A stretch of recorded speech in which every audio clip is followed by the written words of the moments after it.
박민준의 군 생활은 시작부터 불안과 공포의 연속이었다. 입대 첫날 밤, 낯선 내무반의 퀴퀴한 냄새와 무거운 공기는 그의 심장을 끊임없이 조여왔다. 삐걱거리는 침대 위에서 그는 이리저리 뒤척였지만 눈꺼풀은 청은망은 무거웠다. 주변에서는 이미 코 고는 소리, 억눌린 앓는 소리, 그리고 불침번에 삐걱거리는 군화 소리가 어둠 속을 가득 채웠다. 민준의 귀에는 오직 그의 심장이 불안하게 두근거리는 소리만이 또렷하게 들렸다. 낯선 환경, 익숙지 않은 군복, 그리고 앞으로 닥쳐올 고통에 대한 막연한 두려움이 그를 잠 못 들게 했다. 그의 손은 무의식적으로 목에 걸린 낡은 은색 목걸이를 움켜쥐었다. 어머니가 입대 전 직접 걸어준 목걸이였다. 그것은 그의 마지막 위안이자 집으로 돌아가고 싶은 간절한 소망을 담고 있었다. 그의 눈앞에는 흐릿한 가족의 얼굴이 떠올랐다. 따뜻했던 집, 포근했던 어머니의 품. 그 모든 것이 아득하게 멀어진 꿈처럼 느껴졌다. 민주는 유난히 소심하고 내성적인 성격이었다.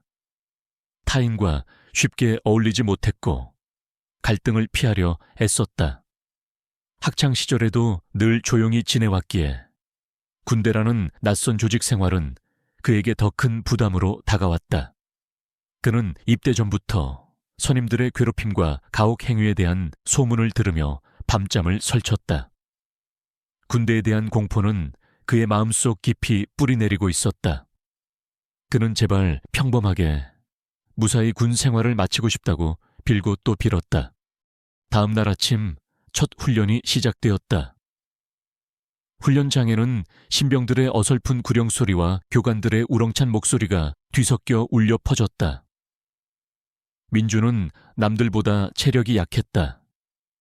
조금만 뛰어도 숨이 턱까지 차올랐고 팔굽혀펴기 몇 개에도 팔이 후들거렸다. 그는 뒤처지지 않기 위해 안간힘을 썼지만 그의 몸은 그의 의지와는 상관없이 자꾸만 한계에 부딪혔다. 그때였다. 옆에 있던 신병 하나가 얼굴이 새하얗게 질린 채 휘청거리더니 결국 쓰러졌다. 주변의 다른 신병들은 놀랐지만 감히 다가가지 못했다. 모두 자신의 훈련을 완수하는데 급급했기 때문이었다. 교관은 쓰러진 신병을 향해 소리쳤다. 야, 일어나, 누가 쓰러지래. 그의 목소리는 냉정하고 무시무시했다. 민주는 망설였다. 그 역시 너무나 힘들고 지쳐 있었다. 하지만 쓰러진 동료를 외면할 수 없었다. 그의 눈에는 동료의 고통이 자신의 고통처럼 느껴졌다. 그는 자신의 주머니에 남아있던 물통을 조심스럽게 꺼냈다. 그의 물통에는 마지막 남은 물 몇 모금만이 남아있었다. 그는 교관의 눈을 피해 재빨리 쓰러진 동료에게 다가가 물통을 내밀었다. 괜찮아, 이거라도 마셔. 그의 목소리는 작게 떨렸지만 그 안에는 진심 어린 걱정이 담겨 있었다. 쓰러진 동료는 힘없이 민준을 바라보았다. 그의 얼굴에는 감사의 표정이 스쳐 지나갔다. 그는 물을 받아 힘겹게 목을 죽였다. 민준은 동료를 부축하려 했지만 그때 교관의 날카로운 시선이 그에게 꽂혔다. 민준은 화들짝 놀라 다시 제자리로 돌아왔다. 그의 작은 선행은 아무도 눈치채지 못한 듯했다. 하지만 민준의 마음속에는 작은 위안이 피어올랐다. 그는 적어도 자신만큼은 인간다움을 잃지 않았다고 생각했다. 그날 밤 모든 훈련이 끝난 후 민준은 내무반으로 돌아왔다. 그의 몸은 녹초가 되었지만 잠은 오지 않았다. 그는 침대에 앉아 개인 정비 시간을 이용해 흐트러진 옷가지를 정리했다. 그때 그의 주머니에서 낡은 지갑이 떨어졌다. 지갑 속에서 빛바랜 사진 한 장이 툭 하고 튀어나왔다. 사진 속에는 앳된 얼굴의 민준과 함께 한 젊은 여성이 다정하게 서 있었다. 그녀는 민준의 누나, 박서연이었다. 사진 속 서연은 긴 생머리에 시크한 표정을 짓고 있었지만 그 눈빛은 강렬하게 빛났다. 그녀의 손에는 마이크가 들려 있었고 마이크에는 SBS, 그것이 알고 싶다라는 로고가 희미하게 박혀 있었다. 민주는 사진을 말없이 바라보았다. 그의 눈안은 어릴 적부터 남달랐다. 정의감이 강했고 불의를 보면 참지 못했다. 그녀는 언론인이 되어 세상의 부조리를 파헤치고 싶어 했다. 그리고 결국 꿈을 이루어 유명 시사 고발 프로그램인 그것이 알고 싶다의 PD가 되었다. 민주는 그런 누나가 자랑스러웠지만 동시에 그녀의 강인함과 자신의 나약함을 비교하며 스스로를 비하하곤 했다. 그는 사진 속 누나의 눈을 들여다보았다. 그 눈빛은 늘 그에게 너도 할 수 있어, 포기하지 마 라고 말하는 듯했다. 하지만 지금의 그는 너무나 약했다. 그는 누나에게 자신의 군 생활이 얼마나 힘든지, 자신이 얼마나 고통받고 있는지 말할 수 없었다. 누나가 혹시 자신을 한심하게 생각할까봐 두려웠다. 그는 사진을 재빨리 지갑에 넣고 숨겼다. 그의 숨겨진 아픔과 누나에 대한 복잡한 감정이 그의 마음속을 맴돌았다. 그는 알지 못했다. 그의 손에 들린 이 작은 사진 한 장이, 그리고 그의 누나라는 존재가 머지않아 그를 짓밟으려 드는 악마 같은 조교의 숨통을 조여올 거대한 파도를 일으킬 것이라는 것을, 그의 고통스러운 군 생활에 새로운 국면이 시작되고 있었다. 그리고 그 국면은 그를 완전히 다른 사람으로 만들 것이었다. 하지만 그 모든 것의 시작은 바로 지금 이 순간, 그의 마음속에 피어난 작은 희망의 불씨였다. 민준의 군 생활은 첫날 밤의 불안감이 현실이 되는 지옥으로 변해갔다. 낯선 환경에 적응하려 애썼지만 그의 존재는 유난히 눈에 띄는 먹잇감이 되었다. 그리고 그 먹잇감을 가장 먼저 알아본 것은 신병교육대대의 악명 높은 조교 김태훈 중사였다. 태훈은 강렬한 눈빛과 압도적인 체격으로 신병들 사이에서 공포의 대상이었다. 그는 규칙과 기합을 맹신하며 약한 자를 짓밟는 것을 자신의 권력으로 여기는 사악한 인물이었다. 아침 점호 시간, 민주는 다른 신병들처럼 바짝 얼어붙어 서 있었다. 그때 태훈의 날카로운 시선이 민준에게 꽂혔다. 박민준 훈련병 똑바로 서지 못하나? 네 자세가 삐딱해서 전체가 엉망이잖아. 태훈은 민준에게 다가와 그의 턱을 거칠게 잡아챘다. 눈 똑바로 떠라. 여기는 내 집 안방이 아니야. 정신 차려. 여기서 죽고 싶냐?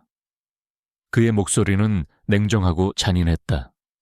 민주는 태훈의 살기 어린 눈빛에 온몸이 얼어붙는 듯했다.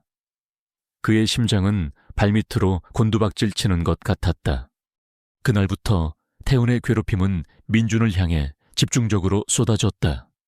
그는 민준을 고문관이라고 부르며 끊임없이 정신적인 압박을 가했다. 훈련 중에는 민준에게만 더 가혹한 기합을 주었고 작은 실수라도 할라치면 공개적으로 망신을 주었다. 박민준 내까짓게 뭘 할 수 있어. 그냥 집에 가. 여기가 놀이터인 줄 알아. 태훈은 민준의 자존감을 바닥까지 짓밟았다.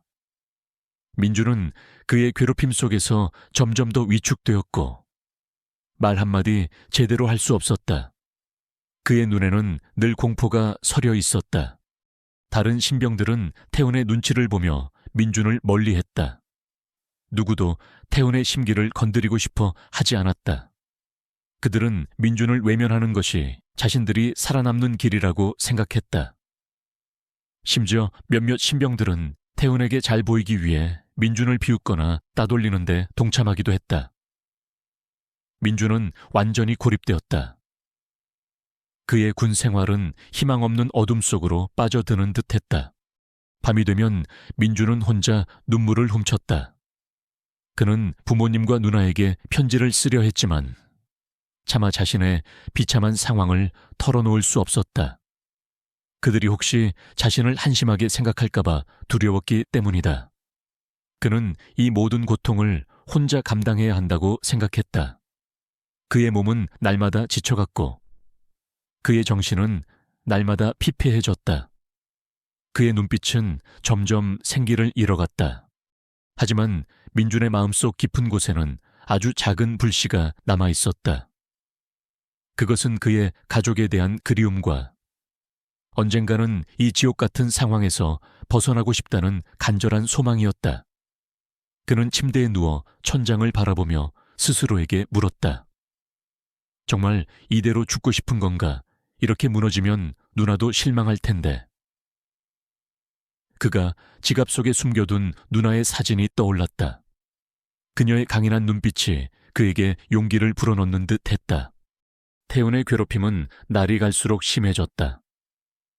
그는 민준을 아예 공공의 적으로 만들어버렸다.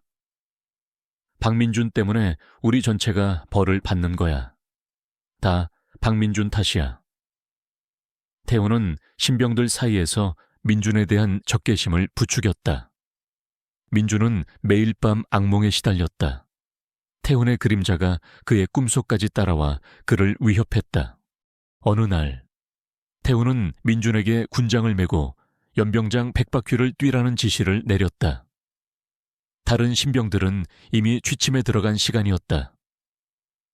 민준은 지친 몸을 이끌고 연병장을 뛰기 시작했다. 그의 다리는 후들거렸고 숨은 턱까지 차올랐다. 여기서 죽고 싶냐? 똑바로 안 뛰어. 태훈은 그의 뒤를 따르며 소리쳤다. 민준은 고통에 몸부림치며 눈물을 흘렸지만 멈출 수 없었다. 멈추면 더 큰 고통이 올 것이라는 것을 알고 있었기 때문이다. 그의 몸은 한계에 다다랐다. 그때 민준은 문득 어릴 적 아버지가 해주었던 말을 떠올렸다. 아들아, 사람은 절망 속에서도 희망을 찾아야 한다. 가장 어두운 밤이 지나야 새벽이 오는 법이다. 그의 아버지도 그랬다. 암 투병 중에도 희망을 잃지 않고 끝까지 싸웠었다. 그는 아버지처럼 강해지고 싶었다. 그는 이를 악물었다. 그의 눈빛에 약하지만 단단한 결심이 서렸다. 그는 더 이상 이대로 무너지지 않겠다고 다짐했다. 그는 이 지옥 같은 상황에서 벗어나기 위해 무엇이든 해야 했다. 그의 마음속에 희미하게 잠자고 있던 본능적인 자구책이 깨어나기 시작했다.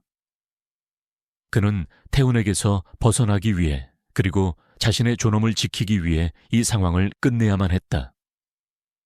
그에게는 이제 도망칠 곳도 숨을 곳도 없었다. 그는 정면으로 이 상황을 마주해야 했다. 이 순간 민준은 비로소 자신이 나약한 희생자가 아닌 스스로의 삶을 지키려는 투사로 변모하고 있음을 깨달았다. 민준의 군 생활은 태훈의 가혹 행위 속에서 악몽처럼 이어졌다.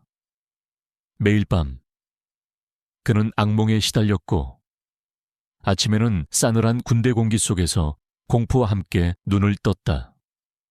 태훈은 그의 작은 실수 하나도 놓치지 않고 트집을 잡았고 민준은 늘 그의 표적이 되었다. 다른 신병들은 태훈의 심기를 건드릴까봐 민준을 멀리했다. 그들은 민준을 외면하는 것이 자신들이 살아남는 길이라고 생각했다. 그들의 침묵은 민준에게 더 큰 고통으로 다가왔다. 박민준, 네가 또 훈련에 집중 안 하지? 너 때문에 전체 훈련이 망가졌잖아. 너 같은 놈은 군대에 올 자격도 없어. 태훈은 민준의 멱살을 잡고 거칠게 흔들었다. 민준은 그의 소나귀에서 벗어나려 몸부림쳤지만 힘없이 끌려다닐 뿐이었다. 그의 눈에서는 눈물이 흐르고 있었지만 아무도 그를 돕지 않았다. 그는 하루하루 버티는 것이 기적처럼 느껴졌다. 몸과 마음은 만신창이가 되었지만 그는 포기하지 않았다. 그의 마음속에는 작은 희망의 불씨가 꺼지지 않고 있었다. 그것은 언젠가 이 지옥 같은 곳에서 벗어나 가족의 품으로 돌아가고 싶다는 간절한 소망이었다. 그리고 누나. 박서연의 얼굴이 자꾸만 그의 뇌리를 스쳤다. 그때였다. 민준의 눈에 들어온 것은 한 신병의 따뜻한 시선이었다. 그는 이지호 훈련병이었다.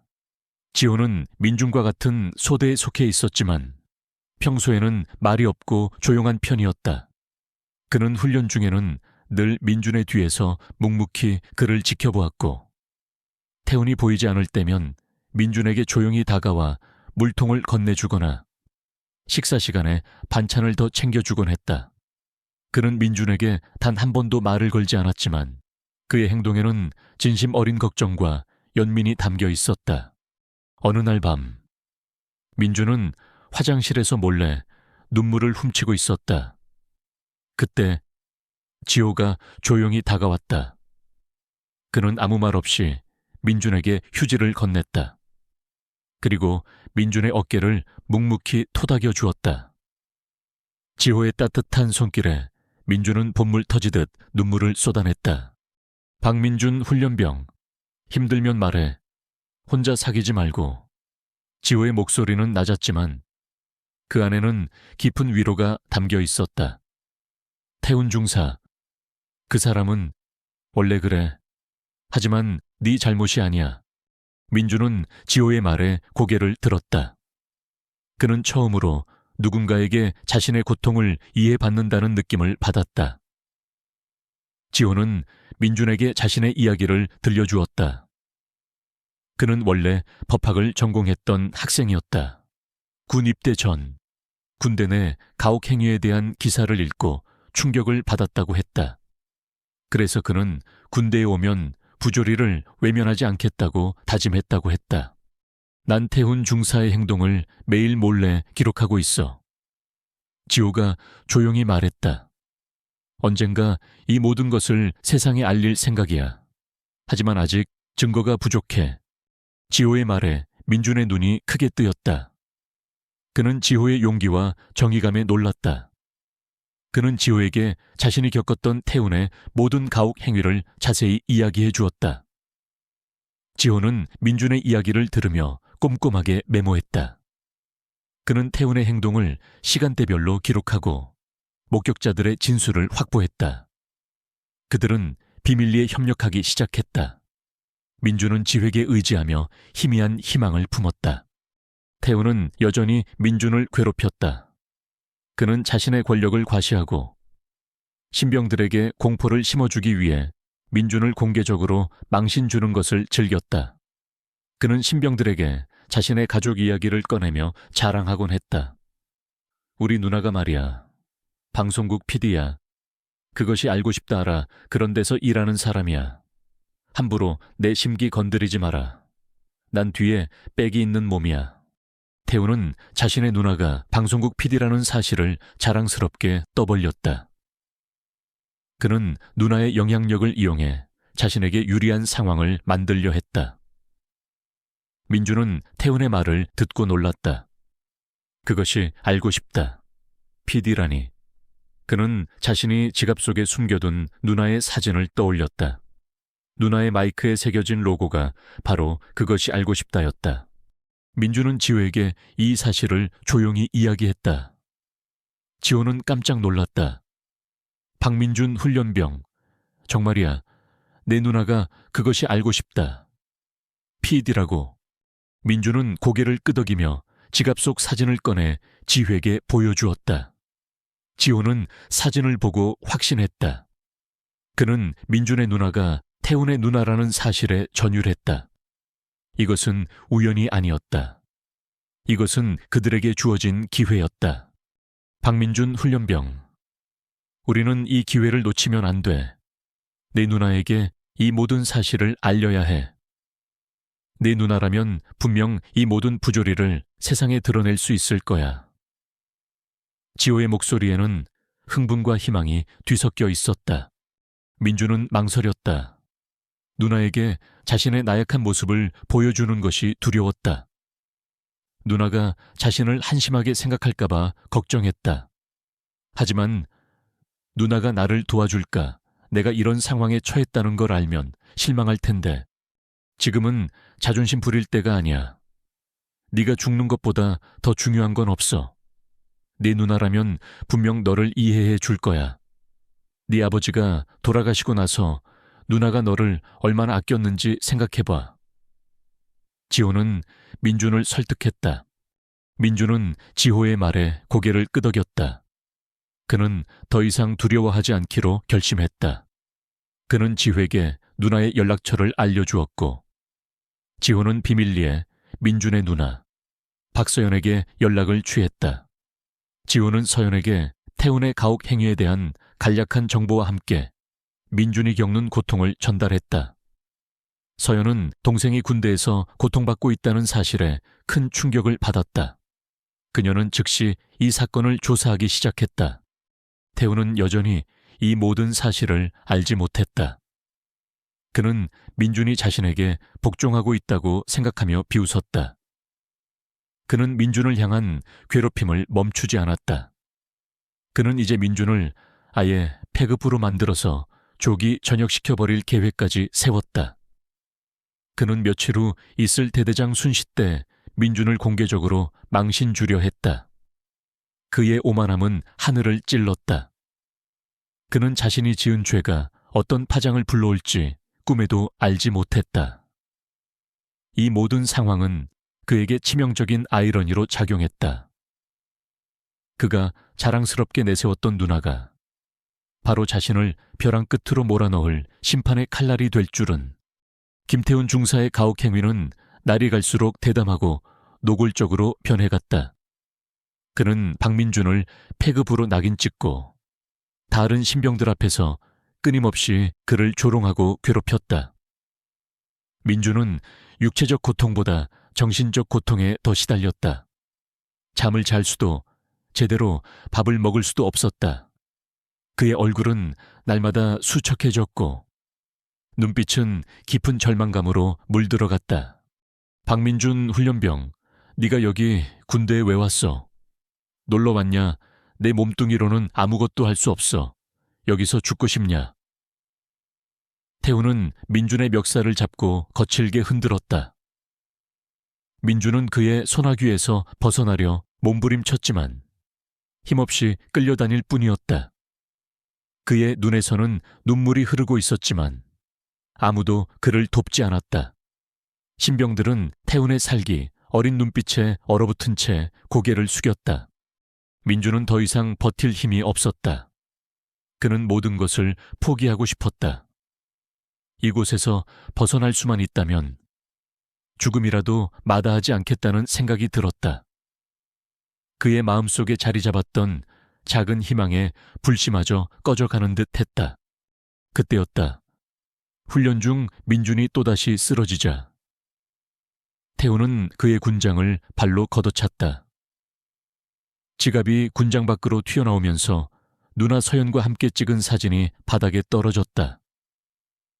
태훈은 사진을 힐끗 보더니 이딴 사진이 뭐가 중요하다고 변경해서 감성팔이 하지마 라며 비웃었고 발로 사진을 짓밟으려 했다.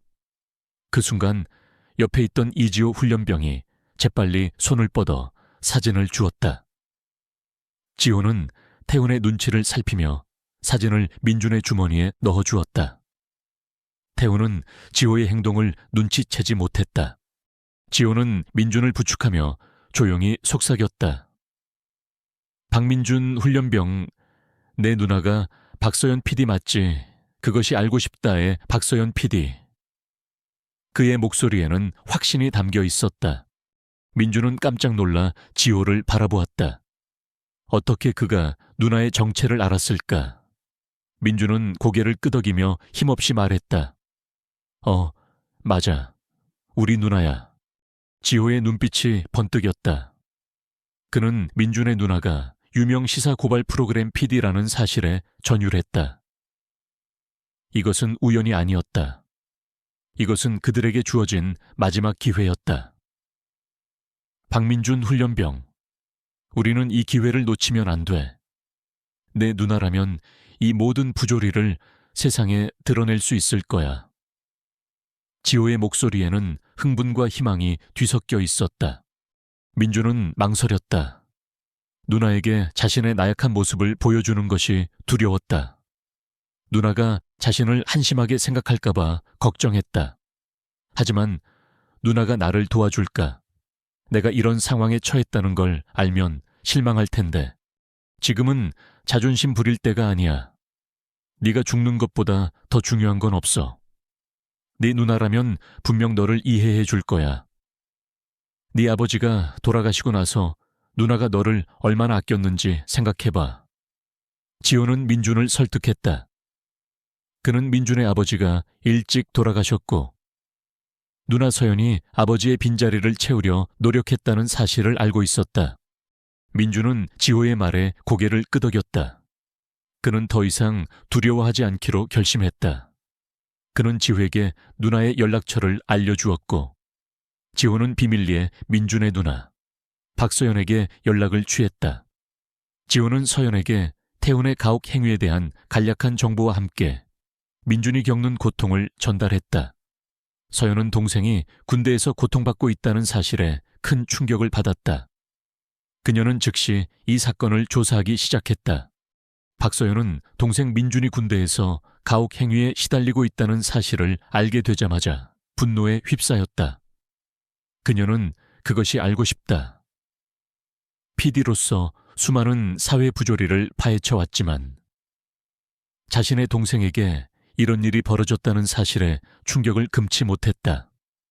그녀는 민준의 상황을 확인하기 위해 지호에게 추가적인 정보를 요청했다. 지호는 용기를 내어 태훈의 가혹 행위 장면을 몰래 촬영한 짧은 영상과 민준이 겪었던 고통에 대한 상세한 진술서를 서연에게 전달했다. 영상 속 태훈의 잔혹한 모습과 민준의 고통스러운 표정은 서연의 심장을 찢어놓는 듯했다. 그녀는 당장이라도 군부대로 달려가 태훈의 멱살을 잡고 싶었지만 PD로서의 냉철함을 잃지 않았다. 그녀는 이 모든 것을 세상에 알리기 위해 더 확실한 증거와 치밀한 계획이 필요하다는 것을 알고 있었다. 서연은 자신의 팀원들과 함께 이 사건을 비밀리에 조사하기 시작했다.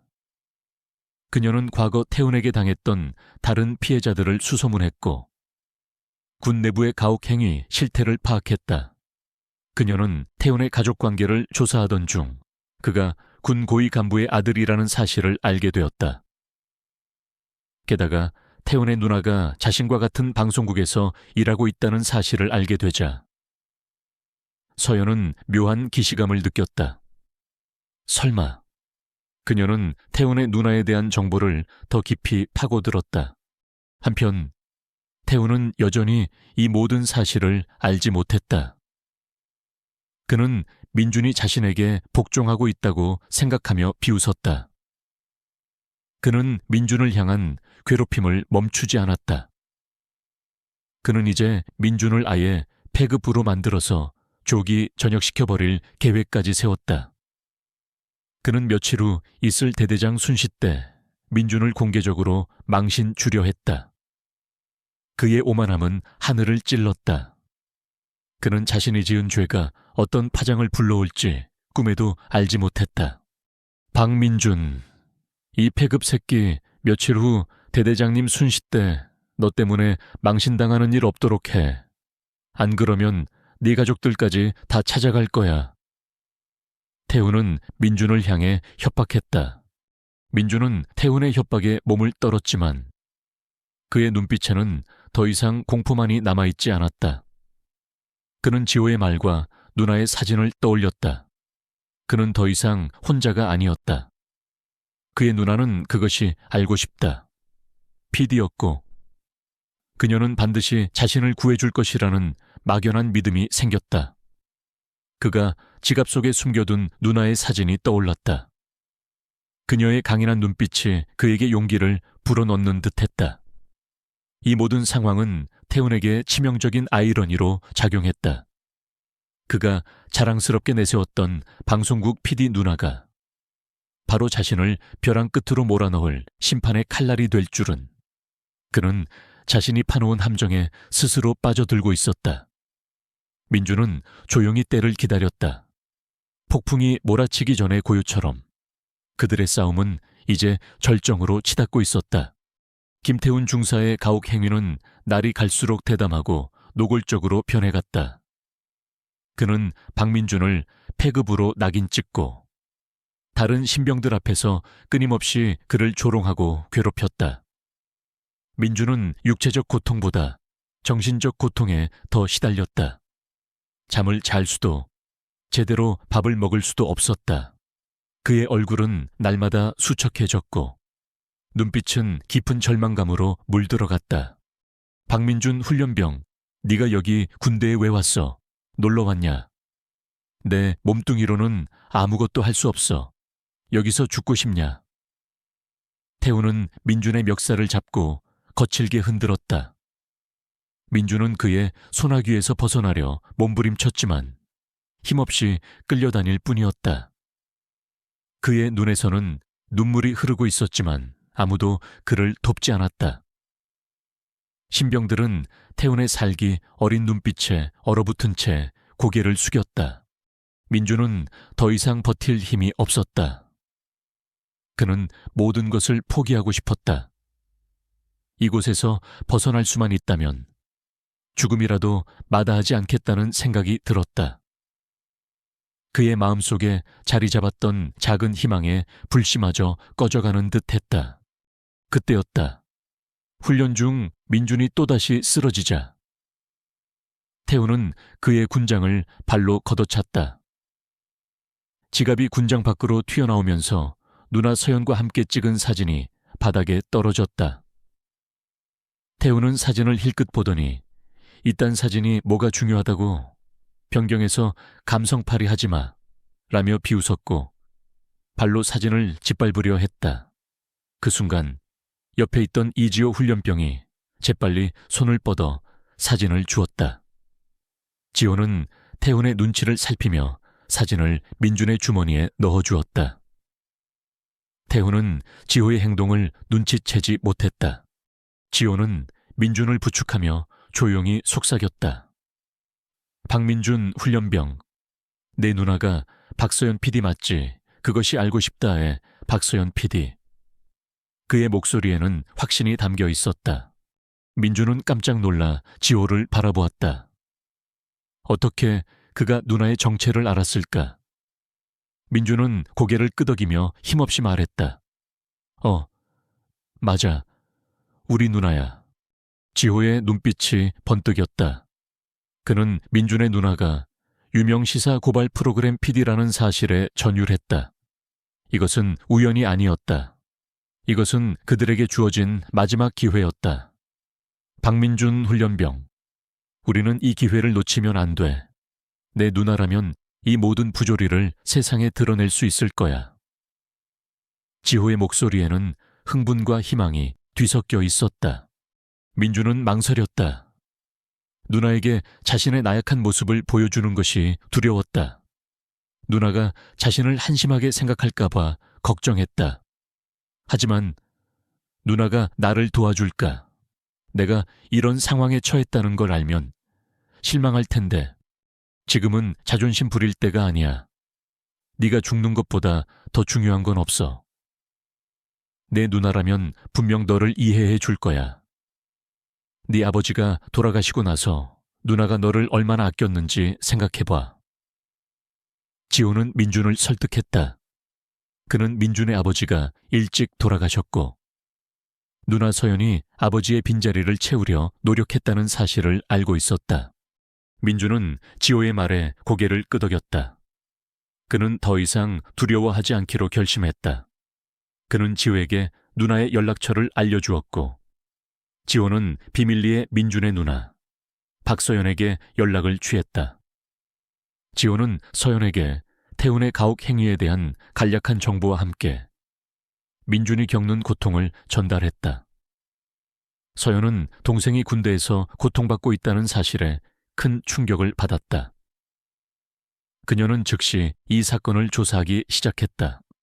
박서연은 동생 민준이 군대에서 가혹 행위에 시달리고 있다는 사실을 알게 되자마자 분노에 휩싸였다. 그녀는 그것이 알고 싶다. PD로서 수많은 사회 부조리를 파헤쳐왔지만 자신의 동생에게 이런 일이 벌어졌다는 사실에 충격을 금치 못했다. 그녀는 민준의 상황을 확인하기 위해 지호에게 추가적인 정보를 요청했다.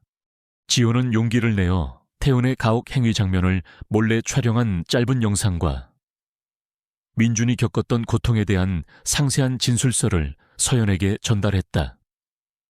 영상 속 태훈의 잔혹한 모습과 민준의 고통스러운 표정은 서연의 심장을 찢어놓는 듯했다.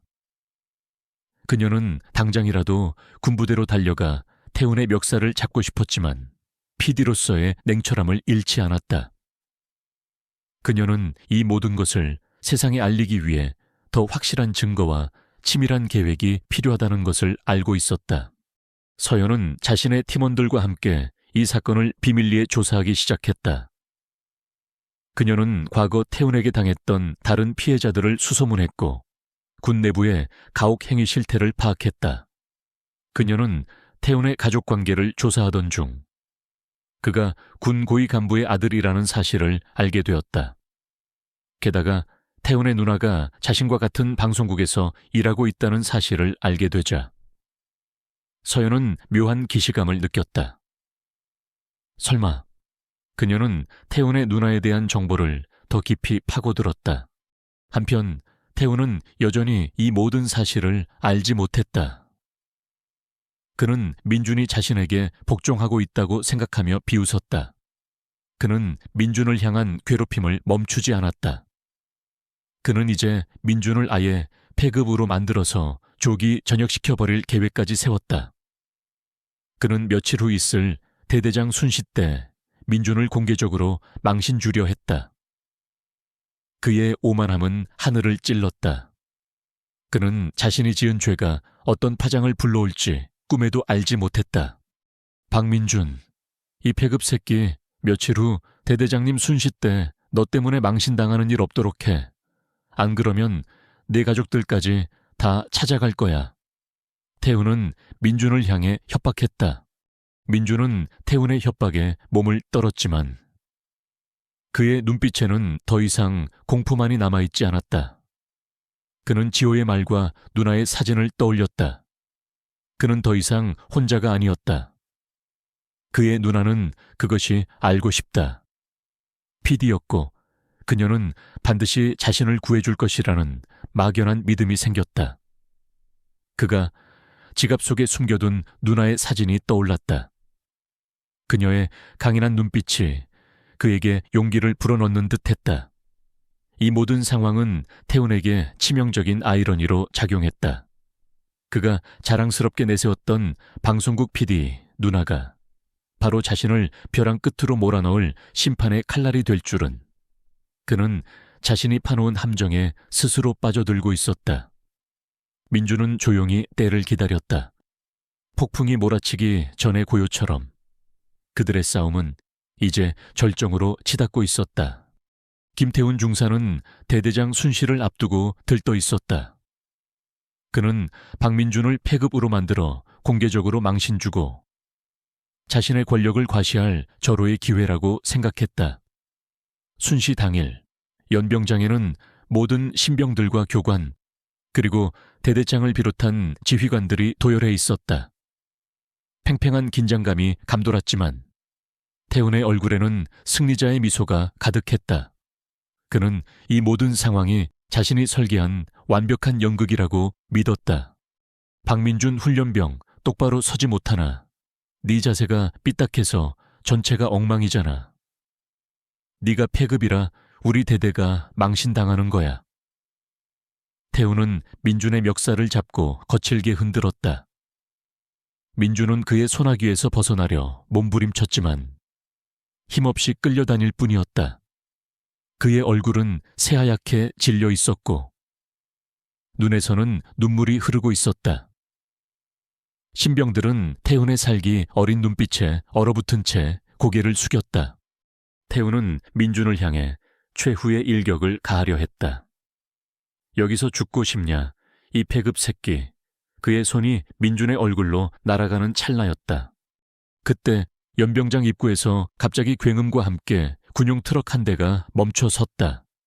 그리고 그 뒤를 이어 방송국 로고가 선명하게 박힌 검은색 승합차들이 줄지어 들어왔다. 모든 시선이 그곳으로 향했다. 차량에서 내린 사람들은 다름 아닌 박서연 PD와 그것이 알고 싶다 제작진들이었다. 그들의 손에는 마이크와 카메라가 들려 있었고 그들의 눈빛은 예리하고 단호했다. 태우는 서연을 보자마자 얼굴이 새하얗게 질렸다. 누나 네가 왜 여기에?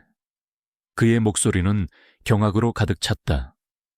그제야 그는 자신이 자랑스럽게 떠벌렸던 방송국 PD, 누나가 바로 자신을 심판하러 온다는 것을 깨달았다. 그는 온몸의 피가 식는 듯 했다. 서연은 태훈의 시선을 피하지 않았다. 그녀는 마이크를 잡고 카메라 앞에 섰다. 그녀의 눈빛은 강렬하게 빛났다. 안녕하십니까. 그것이 알고 싶다. PD 박서연입니다. 오늘 이 자리에서 우리는 군대 내부에 만연한 잔혹한 가혹 행위의 실체를 고발하고자 합니다. 그녀는 준비해온 영상을 대형 스크린에 띄웠다. 영상 속에는 김태훈 중사가 박민준을 비롯한 신병들을 향해 언어폭력과 신체적 폭력을 가하는 장면들이 생생하게 담겨 있었다. 태훈이 민준을 향해 여기서 죽고 싶냐라고 외치는 소리가 연병장에 울려 퍼졌다. 영상과 함께 이지호 훈련병의 진술이 음성 변조되어 흘러나왔다. 그는 태훈의 모든 만행을 시간대별로 기록하고 몰래 촬영했던 영상들을 서연에게 제공했던 것이다. 모든 사람들은 충격에 휩싸였다. 대대장을 비롯한 지휘관들은 당혹감에 휩싸였고 신병들은 경악을 금치 못했다. 특히 민준은 자신을 괴롭히던 태훈의 실체가 만천에 드러나는 것을 보며 눈물을 흘렸다. 그의 누나가 자신을 구해준 영웅이었다. 이 영상은 김태훈 중사가 박민준 훈련병에게 가한 지속적인 가혹 행위와 폭력의 증거입니다. 또한 우리는 김태훈 중사가 자신의 권력을 남용하여 다른 신병들을 괴롭히고 군 내부의 부조리를 묵인해 왔다는 증거도 확보했습니다. 서연의 목소리는 단호하고 흔들림이 없었다. 그녀는 태훈의 가족이 군 고위 간부라는 사실과 그들이 태훈의 비리를 묵인하려 했다는 의혹까지 폭로했다. 태훈은 얼굴이 흙빛으로 변한 채 주저앉았다. 그의 몸은 부들부들 떨렸다. 그는 자신의 모든 것이 무너지는 것을 느꼈다. 그가 짓밟으려 했던 민준, 그리고 그가 자랑스럽게 내세웠던 누나가 자신을 심판하고 있었다. 이것은 박민준 훈련병 한 개인의 문제가 아닙니다. 이것은 우리 군 전체의 문제입니다. 우리는 이 사건을 통해 군대 내 가혹 행위의 뿌리를 뽑고 투명하고 공정한 병경 문화를 만들어 나가야 합니다. 서연은 마이크를 든 채 카메라를 똑바로 응시했다. 그녀의 눈빛에는 뜨거운 정의감이 불타올랐다. 발표회장은 감탄과 분노가 뒤섞인 함성으로 가득 찼다. 기자들은 태훈과 지휘관들을 향해 질문을 쏟아냈다. 대대장은 얼굴이 불그락푸르락해진 채 아무 말도 하지 못했다. 그는 모든 책임을 지고 사퇴해야 할 위기에 처했다. 민준은 쓰러진 채 서연을 바라보며 눈물을 흘렸다. 그의 누나는 그를 구해준 영웅이었다. 그가 겪었던 모든 고통이 마침내 세상에 드러났고 정의가 실현되는 순간이었다. 태훈은 경호원들에게 이끌려 연병장을 빠져나갔다. 그의 얼굴은 절망과 치욕으로 일그러져 있었다. 그는 자신이 뿌린 악의 씨앗이 결국 자신을 파멸시켰다는 것을 뒤늦게 깨달았다. 모든 상황이 마무리되자 서연은 민준에게 다가갔다. 그녀는 민준의 얼굴을 감싸 안았다. 민준아, 괜찮아. 이제 다 끝났어. 그녀의 목소리는 떨렸지만 그 안에는 깊은 안도감과 사랑이 담겨 있었다. 민준은 누나의 품에 안겨 서럽게 울었다. 20년이라는 긴 세월 동안 억눌렸던 모든 고통과 슬픔이 한꺼번에 터져 나왔다. 서연은 동생의 등을 토닥이며 말없이 눈물을 흘렸다. 그녀는 동생의 고통을 함께 나누고 그를 위로했다. 이 사건은 전국적으로 큰 파장을 일으켰다. 그것이 알고 싶다는 김태훈 중사의 가혹 행위와 군대 내 부조리를 심층적으로 다루면서 높은 시청률을 기록했다. 군 당국은 대대적인 변경 개혁을 약속했고 가혹 행위 근절을 위한 특별조사위원회를 설치했다. 김태훈 중사는 군사재판에 회부되어 가혹 행위 및 폭행죄로 중형을 선고받았다. 그와 공모했던 다른 장교들도 처벌을 받았다. 그는 사회적으로 매장되었고 그의 가족들 역시 비난을 피할 수 없었다. 민주는 병원에서 치료를 받으며 안정을 취했다. 그는 의병 전역을 권유받았지만 그는 남은 기간 동안 군대에 남아 변화의 상징이 되고자 했다. 그는 다른 병사들에게 멘토 역할을 하며 군대 내 문화를 바꾸는 데 기여했다. 그의 용기는 많은 사람들에게 희망과 영감을 주었다. 서연은 이 사건을 계기로 군 인권 문제 전문 PD로서 더욱 명성을 얻었다. 그녀는 약자들의 목소리를 대변하고 사회 부조리를 파헤치는 데 더욱 힘썼다. 그녀는 동생 민준을 통해 진정한 정의의 의미를 다시 한번 깨달았다. 그들은 각자의 자리에서 세상을 더 나은 곳으로 만들고 있었다. 민준의 눈빛은 더 이상 공포에 질려 있지 않았다. 그의 눈빛에는 과거의 상처를 이겨낸 사람만이 가질 수 있는 단단한 결심과 희망이 서려 있었다. 그의 삶은 이제 진정한 봄을 맞이하고 있었다. 김태훈 중사의 가혹 행위와 그에 대한 방송 보도는 대한민국 사회에 엄청난 파장을 불러일으켰다. 그것이 알고 싶다는 군대 내 부조리의 심각성을 적나라하게 드러냈고 시청자들은 분노와 함께 군 개혁을 촉구하는 목소리를 높였다. 여론의 거센 압박에 군 당국은 대대적인 변경 개혁을 약속했으며 가혹 행위 근절을 위한 특별조사위원회를 설치했다. 김태훈 중사는 군사재판에 회부되어 가혹 행위 및 폭행죄로 중형을 선고받았다. 그와 공모했던 다른 장교들 역시 줄줄이 처벌을 받았다. 김태훈은 사회적으로 매장되었고 그의 가족들 또한 비난과 함께 고통을 겪어야 했다. 박민주는 병원에서 치료를 받으며 안정을 취했다. 그의 몸과 마음은 만신창이가 되었지만 그는 더 이상 절망하지 않았다. 그가 겪었던 모든 고통이 마침내 세상에 드러났고 정의가 실현되는 것을 두 눈으로 확인했기 때문이다. 그는 의병 전역을 권유받았지만 민주는 단호히 거절했다. 누나, 저는 남은 기간 동안 군대에 남고 싶어요. 저와 같은 고통을 겪는 다른 신병들을 돕고 싶어요. 저도 군대 내 변화의 상징이 되고 싶어요. 민준의 목소리에는 과거의 나약함 대신 단단한 결심이 담겨 있었다. 박서연은 동생의 뜻을 존중했다. 그녀는 민준의 결심에 깊은 감동을 받았다. 민준은 군대에 남아 다른 병사들에게 멘토 역할을 하며 군대 내 문화를 바꾸는 데 기여했다.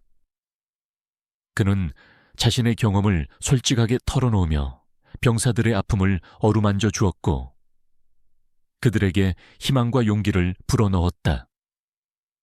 그의 용기는 많은 이들에게 귀감이 되었고 그는 더 이상 약한 아이가 아닌 진정한 군인이자 리더로 성장했다.